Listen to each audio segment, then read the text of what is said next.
찬양 감사합니다.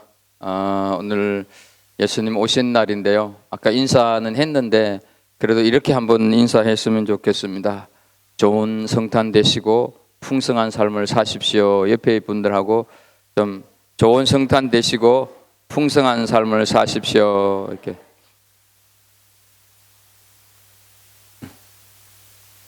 어떻게 하면 왕을 웃길 수 있을까 하는 그만 연구하는 광대가 있습니다. 이 광대가 하는 역할 중에는 왕이 잘못 정치를 할 때도 풍자놀이를 통해서 왕이 스스로 잘못을 깨닫게 하는 경우도 종종 있었습니다. 그래서 이 광대는 아주 영리한 말을 할 때도 있고 너무 멍청한 짓을 해서 왕을 웃길 때도 있습니다. 어느 날 이 광대가 얼마나 멍청한 짓을 하면서 웃기는지 왕이 그 광대에게 지팡이를 하나 주면서 혹시 너보다 더 멍청한 사람을 보거든 이 지팡이를 그에게 주어라 이렇게 하면서 선물로 지팡이를 하나 주었습니다. 세월이 흘렀습니다. 왕이 이제 임종할 때가 되었습니다. 자녀들과 많은 신하들이 지켜보고 있는 가운데 왕이 유언을 하고 있습니다. 나는 이제 다시 돌아오지 못하는 먼 나라로 여행을 떠난다. 이렇게 말을 하고 있는데 갑자기 광대가 불쑥 끼어들면서 임금님께서는 다른 나라를 방문하실 때는 항상 사신을 먼저 보내서 많은 이것저것을 준비하게 하셨는데 혹시 이번 여행도 무엇인가 준비를 하셨습니까? 라고 묻습니다.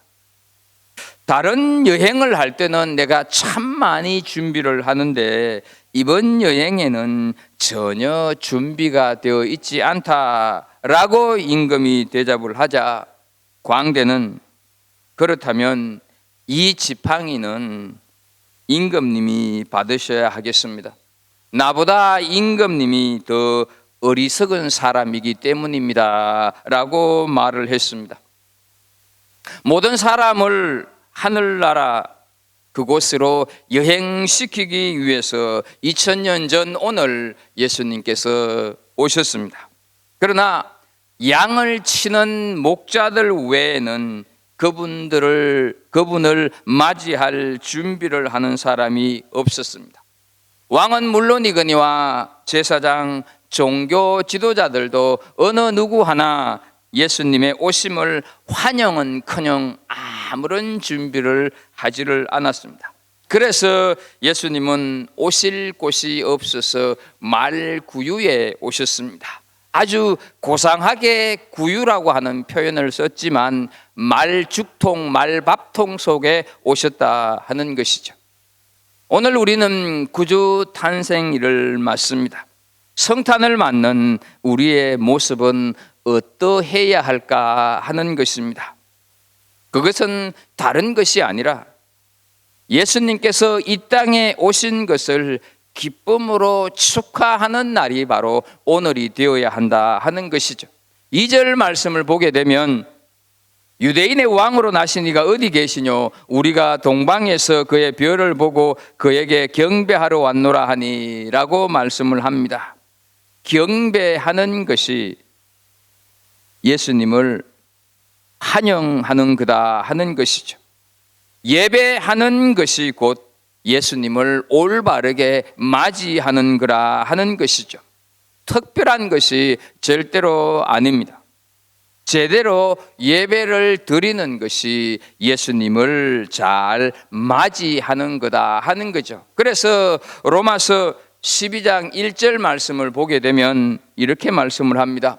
그러므로 형제들아 내가 하나님의 모든 자비하심으로 너희를 구하노니 너희 몸을 하나님이 기뻐하시는 거룩한 산 제사로 드리라. 이는 너희의 드릴 영적 예배니라 말씀을 하고 있습니다. 이번에는 그러면 이 성탄의 가장 중요한 메시지가 무엇일까 하는 것을 좀 살핍니다. 그것은 하나님께서 인간이 되셨다 하는 것입니다. 어떻게 하나님께서 사람이 되실 수가 있을 것일까? 왜 하나님이 인간이 되으셔야 했을까 하는 것이죠. 빌립보서 2장 6절과 7절을 쉬운 성경으로 좀 보겠습니다. 그분은 하나님과 똑같이 높은 분이셨지만 결코 높은 자리에 있기를 원하지 않으셨습니다. 오히려 높은 자리를 버리시고 낮은 곳으로 임하셨습니다. 사람의 모습으로 이 땅에 오시고 종과 같이 겸손한 모습을 취하셨습니다 라고 번역을 합니다. 예수님께서는 원래 하나님이셨는데 사람의 모습으로 세상에 태어나셨다 하는 것이죠. 인간의 모습을 하고 계시기는 하지만 진짜는 하나님이시다 하는 것이죠. 그런데 사람들은 예수님을 하나님으로, 하나님의 아들로 받아들이지를 않고 사람으로, 사람의 아들로 예수님을 받아들이고 있다 하는 것이죠. 이것이 성탄을 맞는 사람들의 가장 치명적인 큰 실수다 하는 것이죠. 그러다 보니 그 예수 그리스도 아기 예수를 맞이하는 준비가 없는 것입니다. 예수님은 분명 사람의 모양을 하고 오셨지만 분명 하나님이십니다.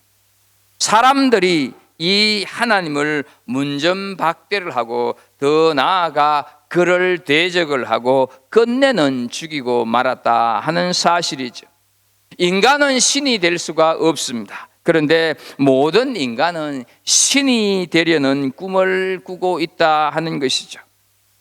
몇 년 전부터 그리고 오늘날 지금까지 계속 무신론자들이 이런 얘기를 하고 있습니다. 인간이 신을 창조했다. 신은 존재하지 않는다. 마음껏 살아라. 여기서 신이라고 하는 것은 바로 하나님을 의미하는 것입니다. 이런 문구를 강구하면서 무신론을 홍보하고 있습니다. 여기에 수많은 사람들이 도네이션을 하면서까지 동참을 하고 있다 하는 것이죠. 유럽에서 이 홍보가 먼저 생겼는데 이미 뉴질랜드까지 전해졌다 하는 것입니다. 사람은 힘이나 능력이 생기면 신이 되려고 하는 욕망이 생깁니다. 이 교만은 사탄이 인간에게 가져다 준 아주 못된 것입니다. 그것을 창세기 3장 5절에 보게 되면 이렇게 표현을 하고 있습니다. 너희가 그것을 먹는 날에는 너희 눈이 밝아 하나님과 같이 되어 선악을 알 줄을 하나님이 아심이니라 말씀을 하고 있습니다.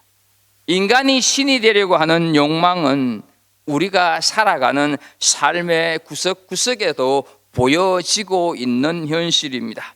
남편이 아내를 구박하고 때리기도 합니다. 하나님께서 함께 하라고 주신 동반자로 보는 것이 아니라 나는 너보다 힘이 세, 나는 너보다 뛰어난 존재, 그래서 내가 너를 지배하고 마음대로 할 수 있다, 이런 생각을 하기 때문입니다. 이것이 인간이 신이 되려고 하는 작은 모습이다 하는 것이죠. 자녀들을 학대하고 일을 시키고도 일꾼들에게 제대로 대우하지 않고 자연을 함부로 파괴하는 것들은 신이 될 수 없음에도 불구하고 신이 되려고 하는 인간의 행위다 하는 것이죠. 전쟁을 일으킨 푸틴도 여전히 전쟁을 일으키려고 하고 있는 김정은도 마찬가지로 이렇게 인간인데 신이 되려고 하는 그런 짓을 지금 하고 있다 하는 것이죠. 자, 그렇다면 우리는 하나님의 특징이 무엇일까 좀 살필 수 있습니다. 하나님의 특징은 인간이 될 수 있다 하는 사실. 인간은 하나님이 될 수 없지만 하나님께서는 인간이 되실 수가 있고 직접 인간이 되셨다 하는 것입니다. 이 사실을 우리는 단순히 기독교의 교리 중 하나로만 생각하기 때문에 하나님이 인간이 되셨다고 하는 것에 대해서 별로 감동이 없습니다. 별로 감격이 없습니다.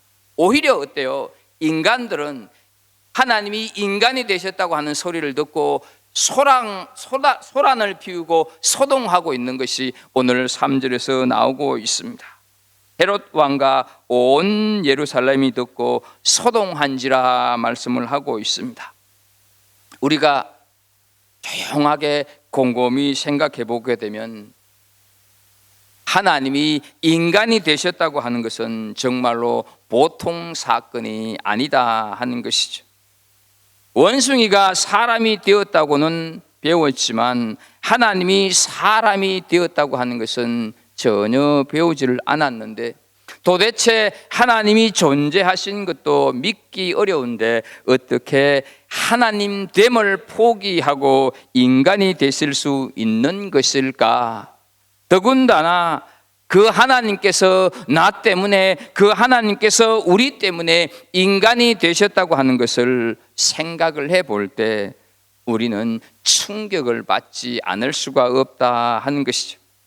그러나 지금까지 우리는 이러한 사실을 지식적으로만 알아서 머리로만 받아들이고 있어서 가슴으로는 깨닫지 않았기 때문에 나하고는 상관이 없다는 식으로 우리는 살아오고 있다 하는 것이죠. 의인은 없나니 하나도 없다 하는 말씀처럼 마른 막대기보다도 못하고 죄와 허물로 말미암아서 구원받을 만한 가치, 구원받을 만한 근거가 전혀 없는 나를 위하여서 하나님이 인간이 되셨다 하는 사실이죠. 여기에 우리는 감격하고 감동해야 한다 하는 것입니다. 요한복음 1장 1절을 현대인의 성경으로 좀 보겠습니다. 우주가 존재하기 전에 말씀 되시는 그리스도가 계셨다. 그분은 하나님과 함께 계셨으며 바로 그분이 하나님이셨다. 그리고 좀 내려가서 요한복음 1장 14절을 보게 되면 말씀 되시는 그리스도께서 사람이 되어 우리 가운데 사셨다. 우리가 그분의 영광을 보니 하나님 아버지의 외아들의 영광이었고 은혜와 진리가 충만하더라 말씀하고 있습니다. 여러분, 이것이 성탄입니다. 이것이 구주 성탄입니다. 이것이 성탄인데 우리가 준비를 하지를 않고 우리가 환영을 하지 않을 수가 있겠는가 하는 것이죠. 우리가 이 사실을 여기저기 선포하지 않을 수가 있는가 하는 것이죠. 더욱이 놀라운 것은 하나님께서 우리에게 오시는 방법이 우리의 생각과 이해를 뛰어넘어서 오셨다 하는 것이죠. 하나님께서는 온 우주를 창조하신 능력의 하나님이신데 화려한 궁궐에 오시지 않았다 하는 것입니다. 마구간에 오셨다, 말밥통에 오셨다 하는 것이죠. 그리고 우리 인간을 구원하시는 방법은 가장 비참하게 십자가에 죽는, 십자가를 지는 것이었습니다. 사람들은 그의 얼굴에 침을 뱉고 욕을 했습니다. 채찍을 휘두르고 두 손과 발에 못을 박았습니다. 머리에는 가시면류관을 씌우고 그를 무참히도 죽였다 하는 사실이죠. 이것이 사람이 되셔서 우리 가운데 오신 하나님에 대한 사람들의 행위였다 하는 것이죠. 이제 우리는 성탄을 어떻게 맞이해야 하겠습니까? 목자들로부터 좀 배울 필요가 있을 것입니다. 목자들이 어떻게 성탄을 맞이했고 경배했는가? 11절 상반절에 보게 되면 집에 들어가 아기와 그 모친 마리아에 함께 있는 것을 보고 엎드려 아기께 경배하고 이렇게 말씀을 하고 있습니다. 여기에 어떤 의미가 담겨져 있습니까? 마구간에 오신 그분을 하나님이라고 우리는 고백해야 한다 하는 사실이죠. 이것이 우리가 예수님에게 할 수 있는 최고의 대접이다 하는 것이죠. 그분은 사람이 되어 오셨지만 하나님이십니다. 예수님께서 하나님의 아들 되심을 우리는 선포하는 것이 성탄을 맞는 온전한 모습, 그분께서 나를 위해서 십자가에 못 박혀 죽으시고 부활하신 사실을 우리가 믿음으로 고백하고 받아들이는 것, 그것이 성탄을 맞는 우리의 올바른 자세다 하는 것이죠. 그분이 부활하시고 성천하셔서 지금 이 자리에 우리가 예배드리고 있는 이 자리, 이 예배를 받으시고 계신다고 하는 사실을 믿는, 이것이 바로 우리가 성탄을 맞는 올바른 자세다 하는 사실이죠. 두 번째로 우리는 성탄을 어떻게 맞이해야 될까? 11절 하반절에 보면 보배합을 열어 황금과 유향과 모략을 예물로 드리니라 말씀을 하고 있습니다. 황금과 유향과 모략을 드렸습니다. 그들이 드렸던 이 세 가지는 오늘날도 마찬가지지만 그때도 상당히 귀한 것이었습니다. 이것은 우리에게 무엇을 의미할까?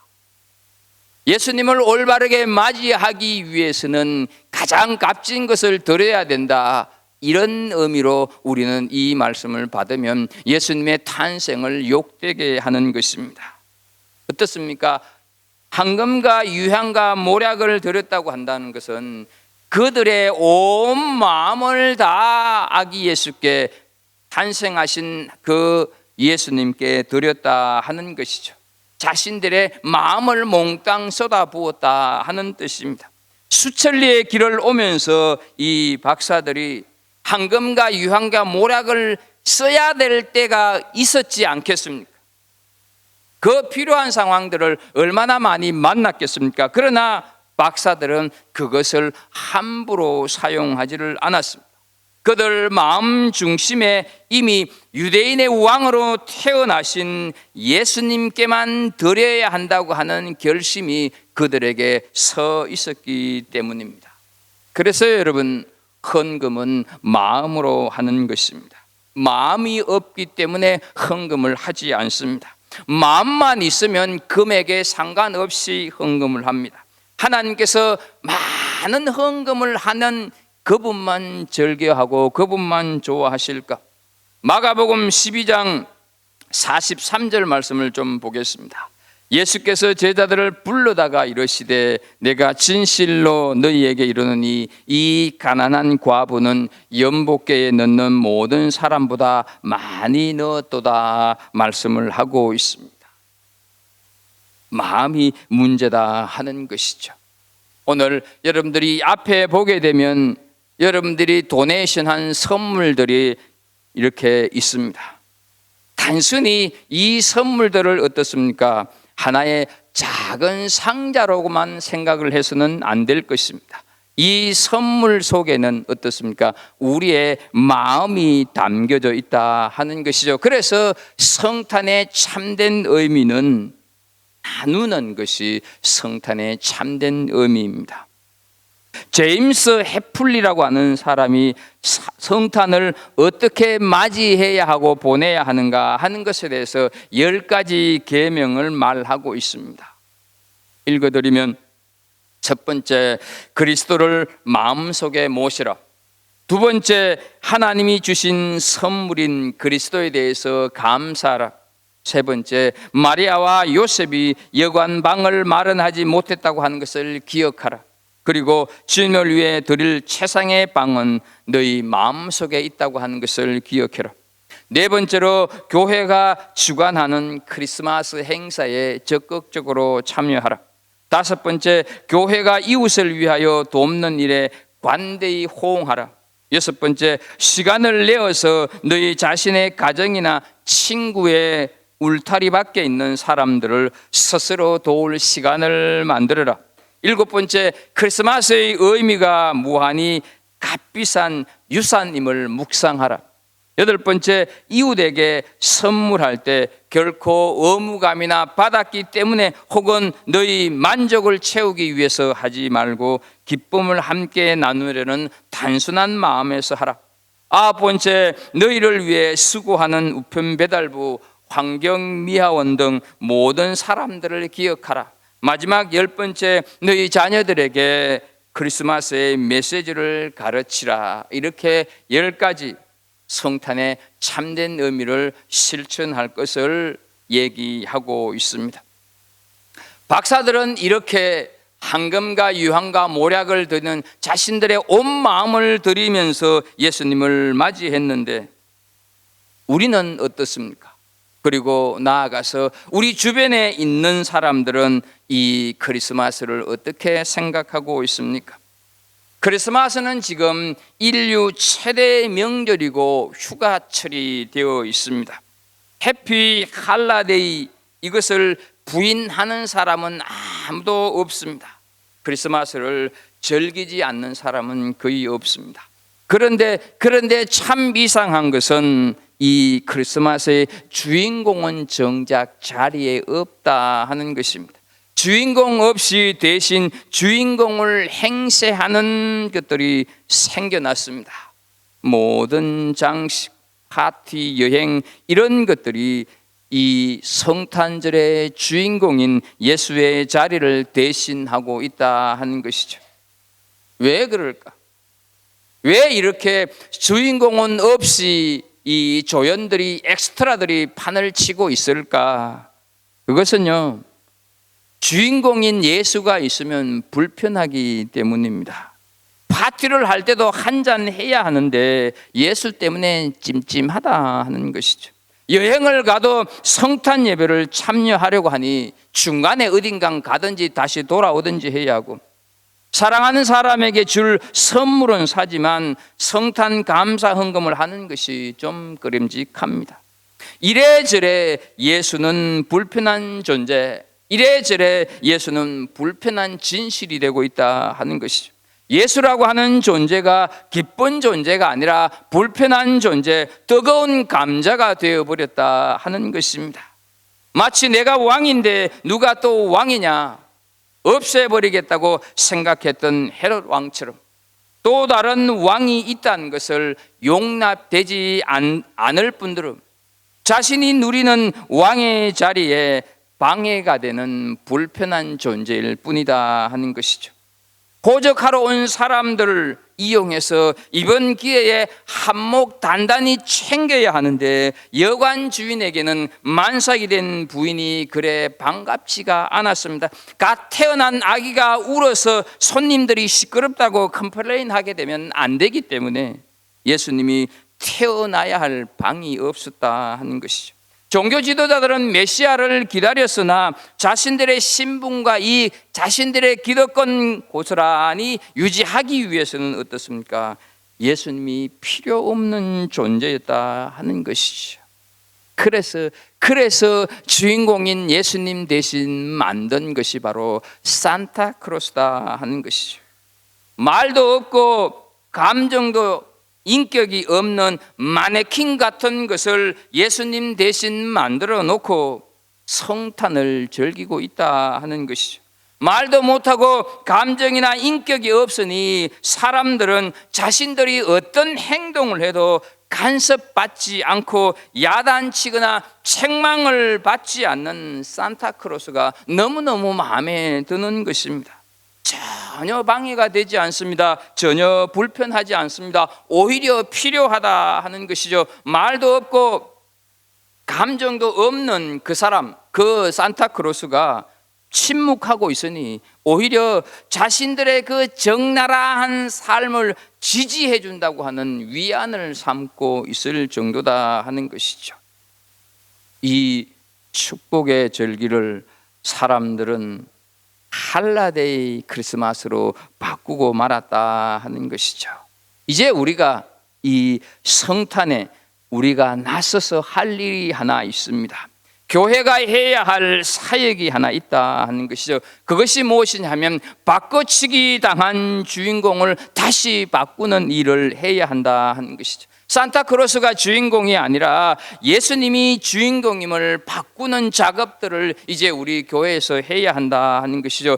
배역 선정이 크게 잘못되었다고 하는 것을 알려야 하는 것입니다.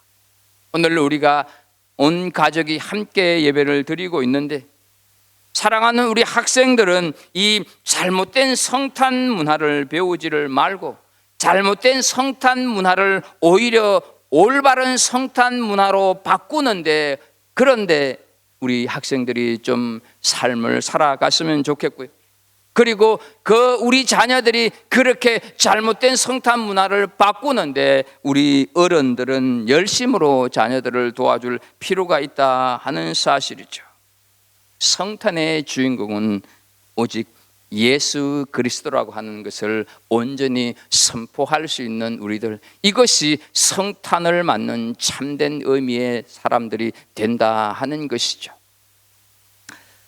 작업복 차림의 하나님, 양복 차림의 하나님이라고 하는 책을 소개하면서 말씀을 정리합니다. 지연이는 테리 이스라고 하는 분인데요, 이 사람은 맥도날드 또 포도, 펩시 이런 광고를 기획했던 사람입니다.